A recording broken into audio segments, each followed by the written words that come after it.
పద్మవ్యూహం శత్రు దుర్భేద్యం. అతిరథ మహారథులకే అంతు పట్టని రహస్యం. లోపలికి వెళ్ళిన కొద్దీ చావును దరికి చేర్చే మృత్యు బిలం. వలయాకారంలో ఉంటుంది కాబట్టి దీన్ని చక్రవ్యూహం అని కూడా పిలుస్తారు. 7 వలయాల్లో రథ గజ తురగ పదాతి సైన్యాలతోటి శత్రు దుర్భేద్యమైనది పద్మవ్యూహం. భీష్ముడి తర్వాత కౌరవ సర్వ సైన్యాధ్యక్షుడిగా ద్రోణాచార్యుడు నియమించబడ్డాడు. ఆ పైన 2 రోజులు యుద్ధం జరిగినా కూడా ధర్మరాజును బంధించలేకపోయారు అంటూ దుర్యోధనుడు హేళనగా మాట్లాడాడు.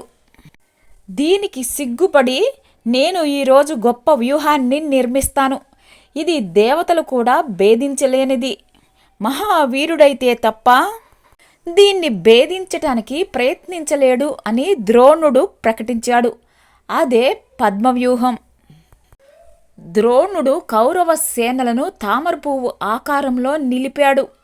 వివిధ దేశాధిపతులు తామరపువ్వులోని రేకుల మాదిరిగా నిలిచారు. వారి కుమారులు పువ్వు మధ్య భాగంలో కేసరిలాగా నిలబడ్డారు. కర్ణుడు దుశ్శాసనుడు సేనలతో కలిసి పద్మం లోపలి భాగాన, వారి మధ్య దుర్యోధనుడు ససైన్యంగా నిలిచారు. సైంధవుడు, అశ్వత్థామ, కృపాచార్యుడు, శకుని, కృతవర్మ, భూరిశ్రవుడు, శల్యుడు, కౌరవులు, వారి కుమారులు తమ తమ స్థానాల్లో నిలిచారు.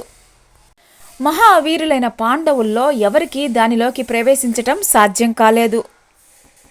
ఆ రోజు అర్జునుడిని వ్యూహాత్మకంగా యుద్ధభూమికి దక్షిణంగా తీసుకుపోయారు. దిక్కుతోచని పరిస్థితిలో ధర్మరాజుకు అభిమన్యుడిని పంపక తప్పలేదు.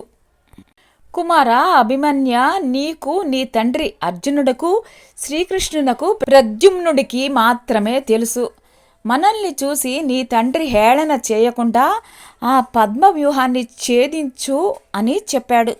అభిమన్యుడు సమరోత్సాహంతో నా తండ్రి నాకు ఈ వ్యూహాన్ని ఛేదించి లోపలకు ప్రవేశించటం వరకు చెప్పాడు.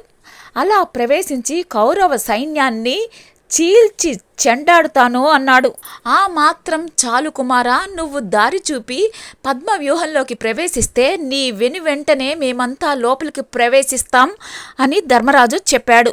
వ్యూహం నుంచి బయటికి వచ్చే మార్గం తెలియకపోయినా ఏ మాత్రం జంకలేదు అభిమన్యుడు.